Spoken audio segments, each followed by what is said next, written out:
So dear students, in part 1 we covered that the history of how did the effort was started, or how did the initial effort or initial push came from the Maratha people to make or to establish their own kingdom. So now we will continue, as we already know that it is Shivaji who has founded the Maratha Empire. So in this part, we are going to see that how did Shivaji actually become the king despite the threat of the Mughals and all other, his neighboring rivals.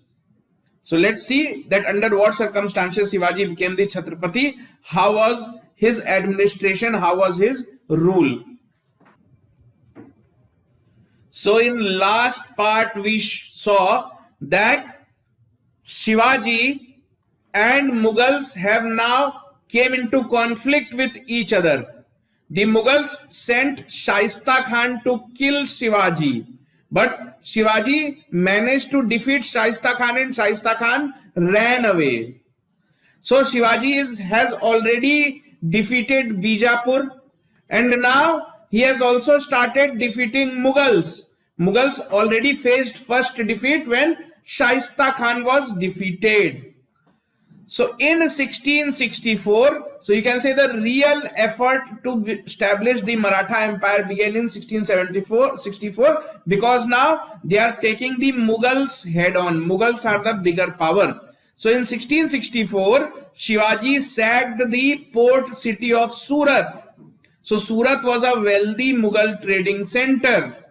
So this was the revenge for Shaista Khan's attack on Pune, because Shaista Khan was sent by Aurangzeb to kill Shivaji Maharaj, and Shaista Khan had captured many forts in Pune. So now Shivaji wanted to take revenge for that. So how did he take revenge? He attacked the city of Surat.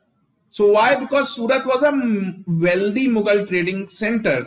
He wanted to loot money as well. He wanted to humiliate the Mughals. The Maratha forces were led by Shivaji. Shivaji himself went into Surat in 1664 and ravaged the city of Surat for 6 days. So you can see this figure. So the royal Mughal treasury was shifted to the Maratha fort of Raigad. So Raigad was one of the strongest forts under the control of Shivaji Maharaj. Later, when he became the king, Raigad became his capital. So you can see he has already started giving hint. So whatever was looted from Surat, it was sent to the fort of Raigad, because Raigad fort was very safe. So you can see that Shivaji is defeating Mughal again and again. First, Shaista Khan was defeated. Then Surat was attacked and looted. So who is more successful? Shivaji is more successful till now. So what will Mughals do? How did Mughals react? The attacks on Shaista Khan and Surat enraged Aurangzeb. That means Aurangzeb became very, very angry. So what did he do? He sent the Rajput Mirza Raja Jai Singh to defeat Shivaji. So because Mughals and Rajputs were allies of each other, so Aurangzeb sends a powerful Rajput warrior, Rajput military general. His name was Jai Singh, to defeat Shivaji.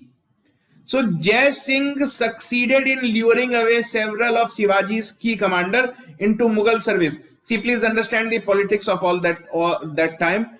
Shivaji was a hardcore Hindu. That's why Aurangzeb sent a Rajput, so that he will be in a better position to snatch away the trusted allies of Shivaji. Several allies, key commanders, where they shifted alliance. You can say they betrayed Shivaji Maharaj. They joined the Mughal forces. By mid 1665, with the fortress at Purandar besieged and near capture, so you see, slowly, gradually, Shivaji's military commanders are joining Raja Jai Singh. So Shivaji's position is becoming weak. This is Purandar Fort. Shivaji's family was living inside, was located inside this fort. Some military generals who were guarding this fort, they also joined Mughal army. So that way this fort itself came under control of Mughals. Why? Because Jai Singh bribed these people to join. So the fortress at Purandar was besieged and was near capture. This is capturing only. So Shivaji's family was inside the fort. So as a result, Shivaji was forced to sign a peace treaty with Jai Singh. So first time Mughals are signing a peace treaty with the Marathas. What is that treaty? It is known as Treaty of Purandar. Why? Because it was signed at the fort of Purandar. Where is fort of Purandar located? All these forts are located in Pune. You have to remember that Shivaji and his family, they controlled many dozen forts, almost 30-40 forts. Because forts were like big houses at that time. So instead of building a big house, they used to build forts. So now Shivaji is forced to, sign a peace treaty with Mughal. You can see Raja Jai Singh and Shivaji Maharaj. So the peace treaty that was signed is known as Treaty of Purandar. It was signed in 1665. Between whom? Raja Jai Singh and Shivaji Maharaj. You can also say between Aurangzeb and Shivaji Maharaj, but in competitive exam you will get the option as Raja Jai Singh. So the Treaty of Purandar was signed between Shivaji and Jai Singh on 11th June 1665. You don't have to remember dates, but year is important. So what was this treaty? Shivaji agreed to give up 23 of his forts, keeping 12 for himself, and pay compensation of 4 lakh gold coins to the Mughals. So this was the terms of the treaty. As I told you that Shivaji had control over many forts. So now he is surrendering most of his forts to the Mughals, but he still keeps a few forts for himself, and he pays huge amount to the Mughals to sign this peace treaty because his family's life is in danger. Shivaji also agreed to become a vassal of Mughal Empire. What is a vassal? You can say subordinate, working under the Mughal Empire. He agreed to become a vassal. That means I will rule over a territory, but I will behave like a subordinate of Mughal Empire. Shivaji sent his son Sambhaji to serve under the Mughals in Deccan as a Mansabdar. So what is a Mansabdar? You can say Mansabdar was a high-ranking officer. High-ranking officer. We have covered all this in great detail when we were covering the Mughal administration. So now Shivaji has already agreed that he will become a vassal. So he have to behave like that only. So he sends his son. His eldest son's name was Sambhaji. So Sambhaji was sent to serve under the Mughals in Deccan. You have to understand that something. At that time, the Mughal emperor was Aurangzeb, and Aurangzeb was not staying in Delhi or Agra. He used to live in Aurangabad. He named the city after his name only, Aurangabad. So entire Mughal administration was living in Deccan. So all the high-ranking officers were also living in the court of Aurangzeb only. They were also living in Deccan. So Shivaji sent his son Sambhaji that you go and start working under Aurangzeb. So now Shivaji has started to, or you can say he has agreed to work under the Mughals. So Aurangzeb summoned Shivaji to Agra. So once when Aurangzeb went to Agra, he called Shivaji to meet him. So Shivaji and his son, because his son was also serving under Aurangzeb only. So both father and son were called by Aurangzeb to Agra. So in the court, what actually happened, that Shivaji Maharaj was a very great warrior. He had a huge army. He had so many forts.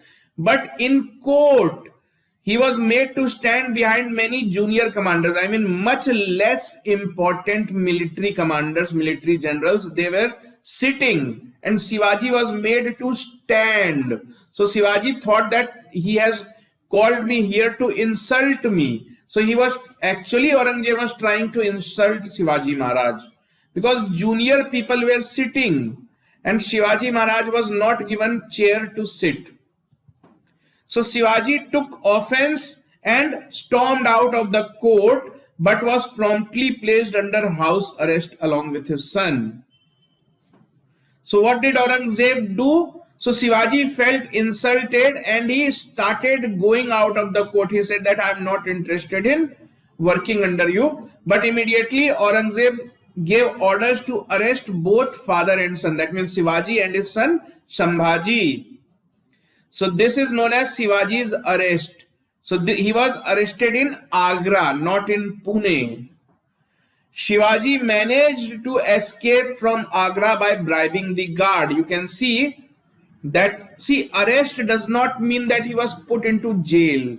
He was given, he was given proper respect, but he was just locked in a room. He was given some time to think, basically time to surrender. That Aurangzeb said that I will lock you in a room unless you agree. Actually, I'll tell you something. Aurangzeb wanted to send Shivaji to Afghanistan because Mughals were not able to capture Afghanistan completely. So he wanted to send somebody very brave and powerful.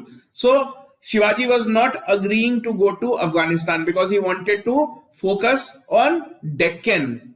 So that's why he was locked in the room, that unless you say yes, I am not going to let you out. So anyways, Shivaji bribed the guards. He bribed the guards, gave them his own jewelry.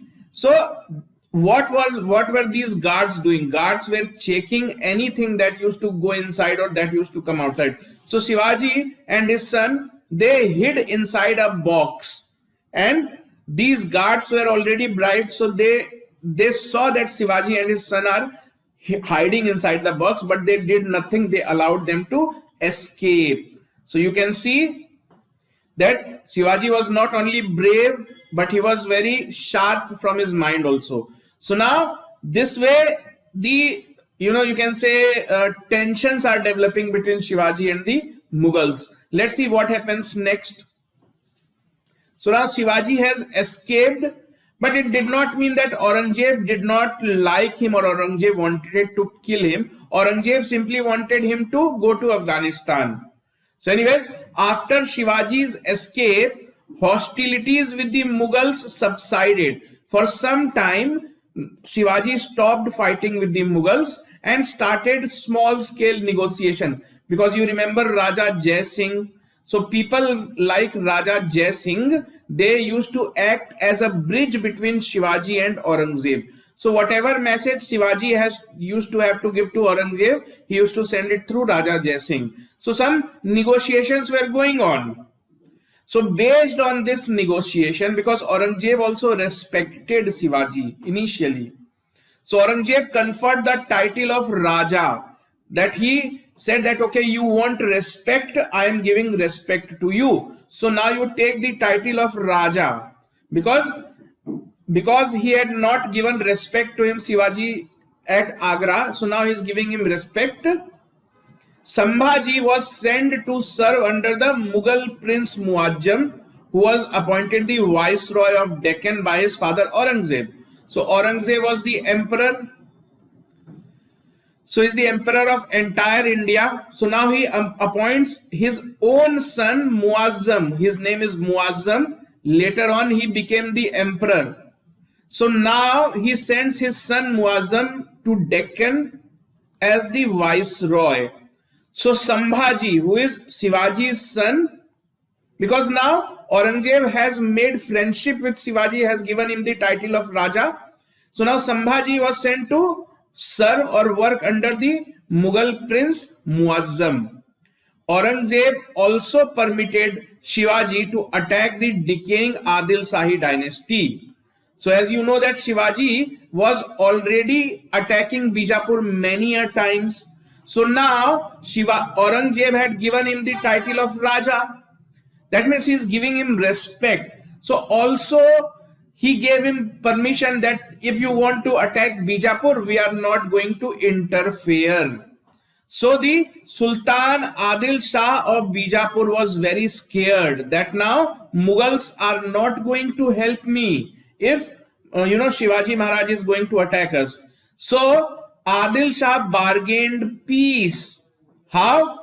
By giving the rights of Sardesh Mukhi and Chauth to Shivaji. Sardesh Mukhi means giving right to collect tax. That means you can collect tax. You are the owner of the property. It was like accepting that you are the controller of the property. Chauth was simply a protection money. You can say protection money because Marathas told them that if you don't pay Chauth, we are going to attack you. So it was more like a protection money. So you can see that Mughals and Shivaji, for some time they had good terms with each other. So the peace between Shivaji and Mughals lasted till 1670. Then now you can see slowly, gradually, Maratha Empire is getting formed. So Shivaji Aurangzeb rivalry. So till now everything is fine. They are giving respect to each other. Then again something went wrong. Aurangzeb became suspicious that Shivaji and his own son, that is Prince Muazzam. Who was Prince Muazzam? At that time, he was the viceroy of Deccan. So Aurangzeb started to get messages, or you can say that some mischievous people planted this news that Shivaji and his own son Muazzam were planning to dethrone him. So that way Aurangzeb became angry. Also, Aurangzeb accused Shivaji that you are not sending the entire money that you are collecting, because he was given authority to collect taxes, and out of the collected taxes, a large portion was supposed to be sent to the Mughal treasury. So Aurangzeb also accused that Shivaji, you are collecting taxes, but you are not sending the appropriate amount to the Mughal treasury. So you can see slowly, gradually, Aurangzeb and Shivaji's relation is deteriorating. The Mughals also took away the Jagir of Berar from Shivaji. Shivaji launched an offensive against the Mughals and recovered a major portion of territories taken by Mughal. So once Aurangzeb started losing trust on Shivaji, he started to take back the Jagirs. So Shivaji also became angry. So now Shivaji started to attack the Mughals again. And what was the result of these attacks? He managed to successfully recover the major portion of territories taken by the Mughals. Shivaji sacked the city of Surat for the second time in 1670. When did he attack the city of Surat for the first time? In 1664. So second time he is attacking it. So Shivaji had acquired extensive lands and wealth through his campaigns, but still he was not a king. He was just a Jamindar who was working under the Mughals, because technically he was not a king. He had not declared that I am a king. He lacked a formal title or a royal position. So he thought that if I assume a kingly title, that means if I declare myself as a king, so all these problems would come to an end. That means people will get to know that I have laid claim to this territory, and also it may end any challenge by the other Maratha leaders. So if you declare yourself as the king, it will become easy for you to gather support. Also the other Maratha leaders will lose competition. They will not be in competition anymore. You have yourself declared yourself as the king. So now Shivaji Maharaj is about to establish his own kingdom. So finally the day comes, Chhatrapati Shivaji Maharaj's coronation. So that took place in 1674. So you can say formally the Maratha Empire was established on this day. So now Shivaji Maharaj is going to declare to the entire world that I am the king now, I am Chhatrapati and I have a kingdom of my own. Shivaji was crowned king of Maratha Swaraj in a lavish ceremony on 6th of June 1674 at Raigad Fort. Raigad Fort. You have to remember the year, you have to remember the location. 1674 at Raigad Fort. Shivaji was given the title of Chhatrapati.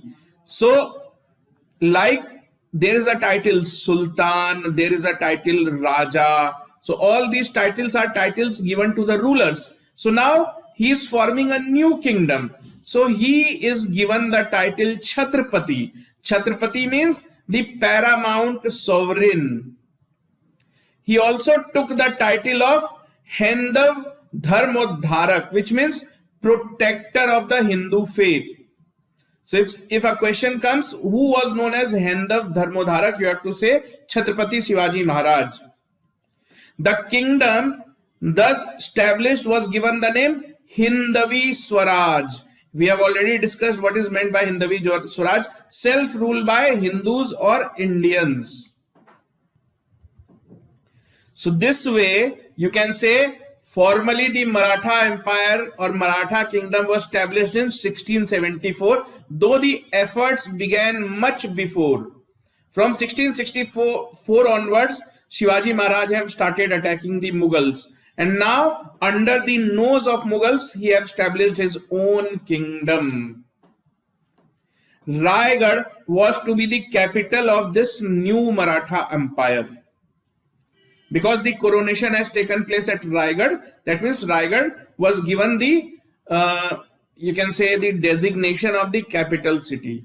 So you can see Shivaji Maharaj, Sambhaji, and he had two wives. So how was Shivaji's administration? Now he is a king, he have to act like a king. Shivaji had been called the father of Maratha nation.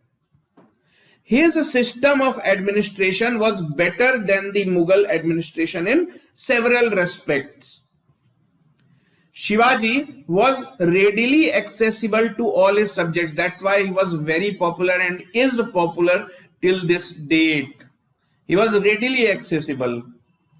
All powers were concentrated on him, but he ruled with the advice of his minister. He had a council of ministers of basically 8 ministers.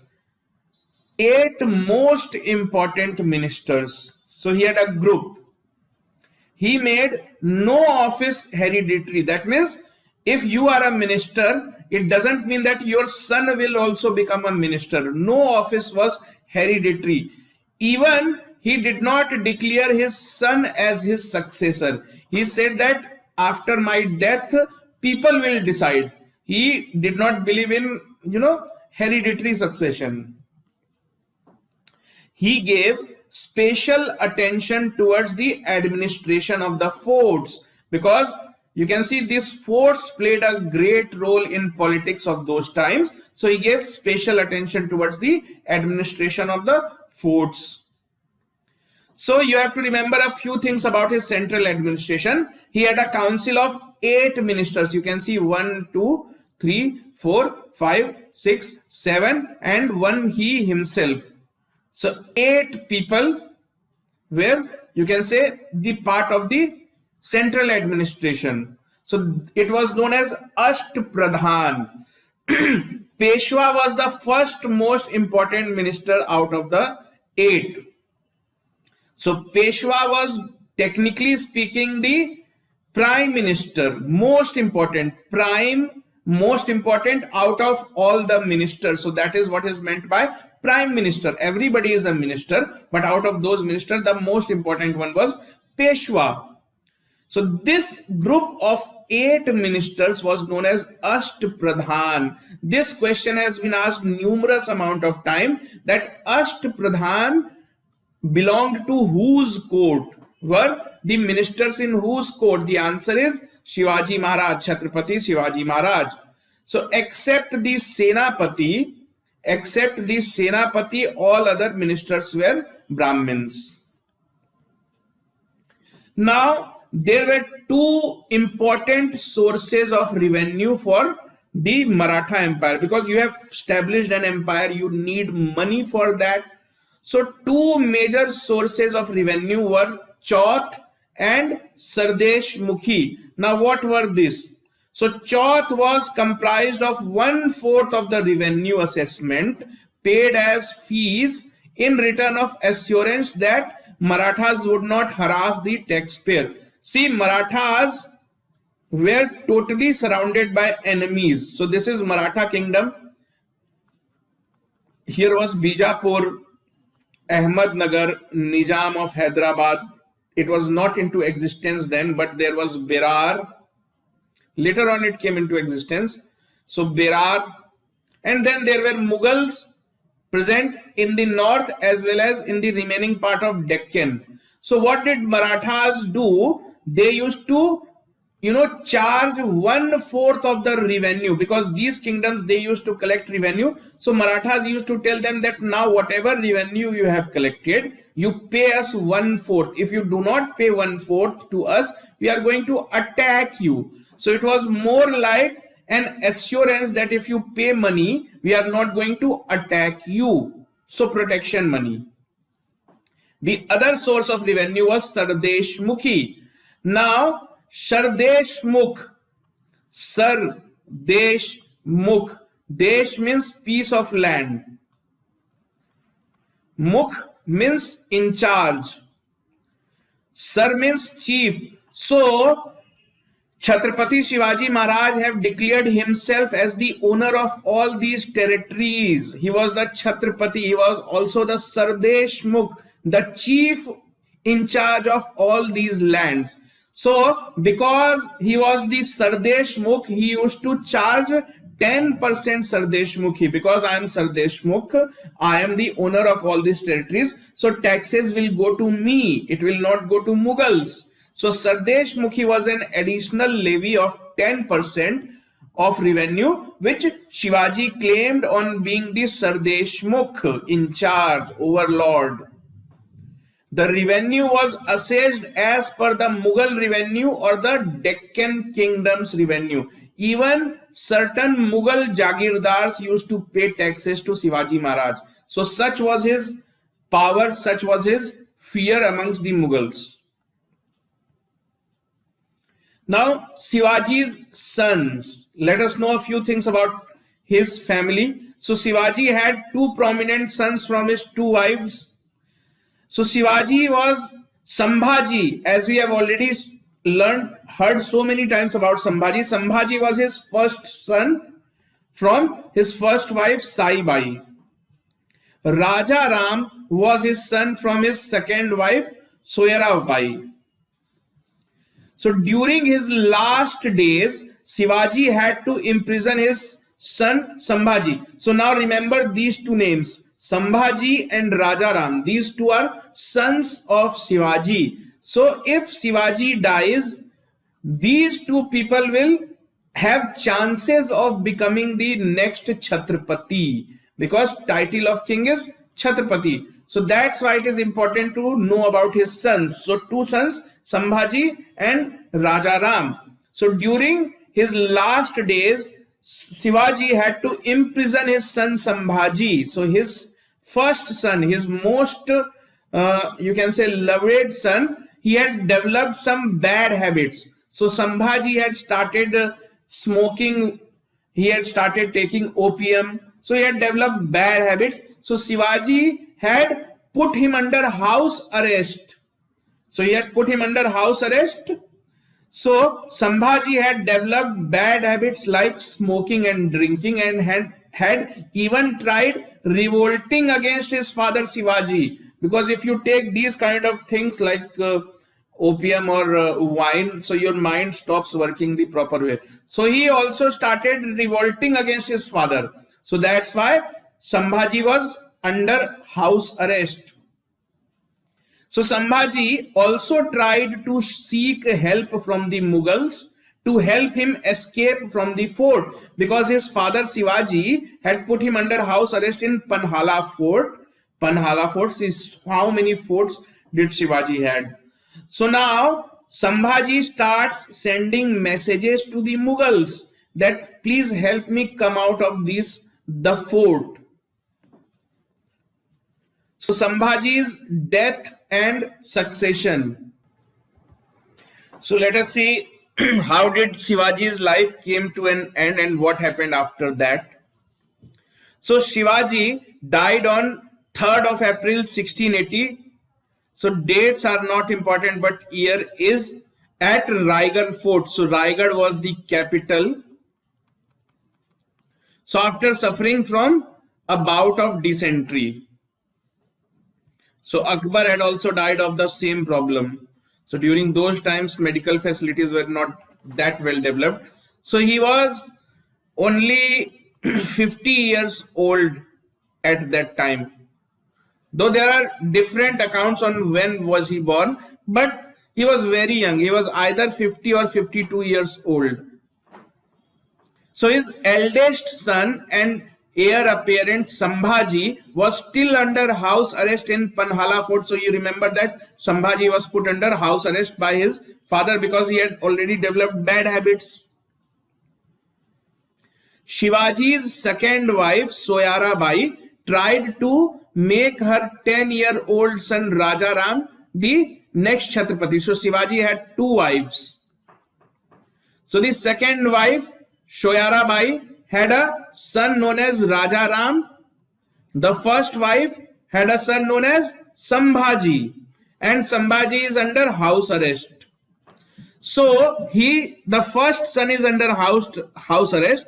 So the second wife of Shivaji, Soyara Bai, tries to make his 10-year-old son Rajaram as next Chhatrapati.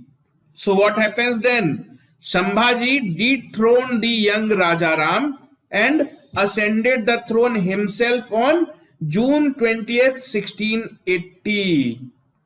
So after a few months, so after 2 months, so he finally managed to capture the throne, Sambhaji. So now Sambhaji will become the next Chhatrapati. So this way you have seen that how did or under what circumstances did Shivaji Maharaj manage to establish his own kingdom. So in next part we will see what happened after the death of Shivaji, how did his successors turn out to be, and the remaining history of the Maratha Empire. So we will cover in the remaining portions.